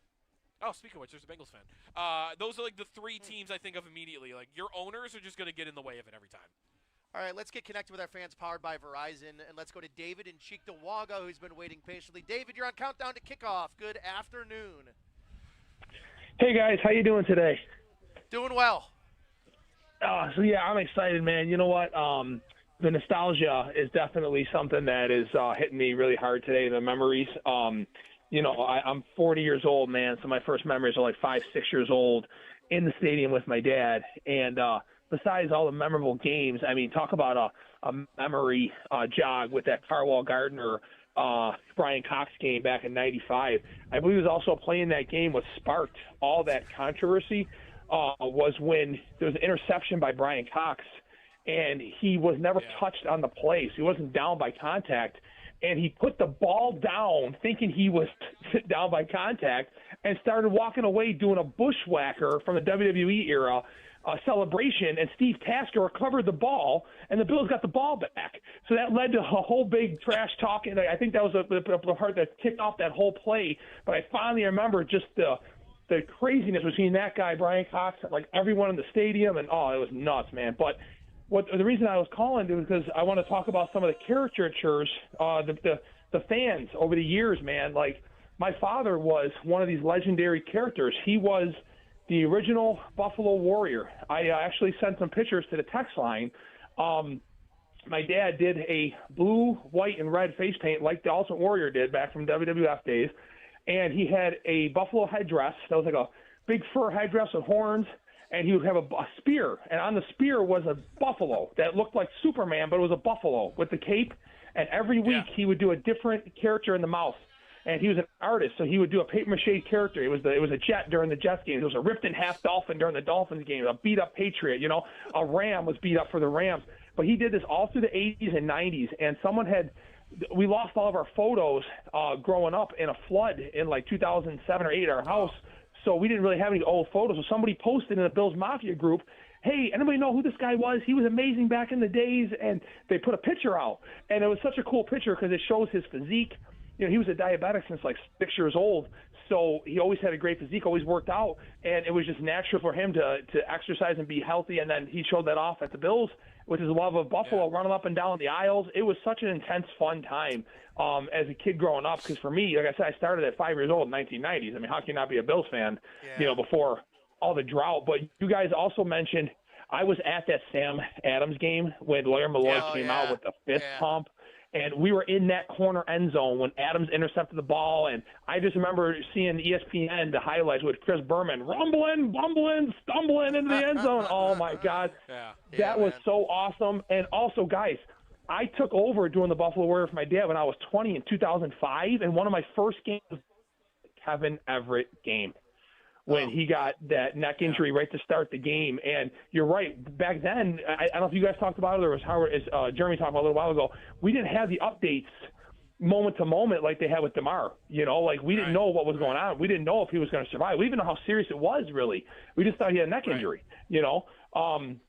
just to come to find out later they put ice cold saline in his veins. But it's just the point of, man, it's like the memories and all those years. I mean, Elvis, we used to always see the Elvis guy he's still there. Elvis is still doing it, all these different people that would dress up. And those fun times, man, are just like what the stadium is all about. And not even going into concerts at the stadium, and just so many things that have happened over the years there and all the memories. I know, like my dad would talk about the Houston game. He was there for that game, and people were climbing the fences. They were. My father swears to this day. He goes, half the, We just had a fan who came over a little while ago and said that they did open up the gates. One of the gates was opened, at least one of them. And that because back in there, my father said, he goes, we were down and we're like, this effing, it's where he goes, this stinks, we're losing. Like, he goes, I'm going to stick it out, but a lot of people were leaving. He said, and that's what he said. He goes, so many people were climbing the fences that they actually opened the gates to let them back in. Well, thanks for the call. I think part of too is that game, if I know the story well enough, that it's not just that they were down. And it was also that Kelly is out for that game. Thurman is out for that game. Cornelius Bennett, I believe, is also out for that game. Like, you didn't have everybody. You didn't have everybody there. And for them to put that together, we had a lot of memories he just went through there. Like, some of them are, I think, getting both sides of it is your experience as a fan. Like, there are memories of, the comeback game, 51-3. He mentions the Kevin Everett game. Is that the game where Jason Elam runs onto the field at the end and kicks a field goal as time is expiring to beat the Bills? Like, so many drought memories like that should go in the scrapbook, too. Well, we got to take a time out. We have so many beers. We got guys with, what is that, jungle juice? Something orange. Something orange. Some jungle Sunny juice. You love it. All right, listen. Next on tap on Countdown to Kickoff. Oh my! We'll look what we continue. got now. Wow, Jello shots now. Yes. And we'll take a quick time out. On the other side, we'll continue taking phone calls as we end this chapter here at Highmark Stadium. Next on tap is brought to you by Miller Lite, proud partner. All right, it's Miller time, Bills fans.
and back-end requirements needed to launch an e-commerce website that could handle the complexities of running thousands of seminars nationwide. A robust new website and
table kicks off. Eric is not dressed for this. I assure you. He's fine. It's very cold out He used here. to play out there in short sleeves. He's good. We've got a lot of beers. These are offerings. These are offerings. These that we've are been offerings from Bills fans out here today. So feel free to, grab one if you so choose. Great jacket, by the way. Not warm enough, though. Let me tell you, not warm enough. I'm dressed for the halftime ceremony, not Smart. Dressed for halftime. Well, this is our final. There is segment. a halftime ceremony today, but for those that don't know, you're going to have Thurman and Tasker before the game, halftime ceremony. See what happens at the end of the game, too. I watched the video of the Odd closing down in the last minute in Odd history, the Sabres and the Whalers, so special day. Maybe also the biggest game of Mitch Trubisky's Bills career today. Very well could be. Yeah, could very end up well being could it. be. Yeah, I think today there's a lot. The game itself, there's not a ton to talk about in this game.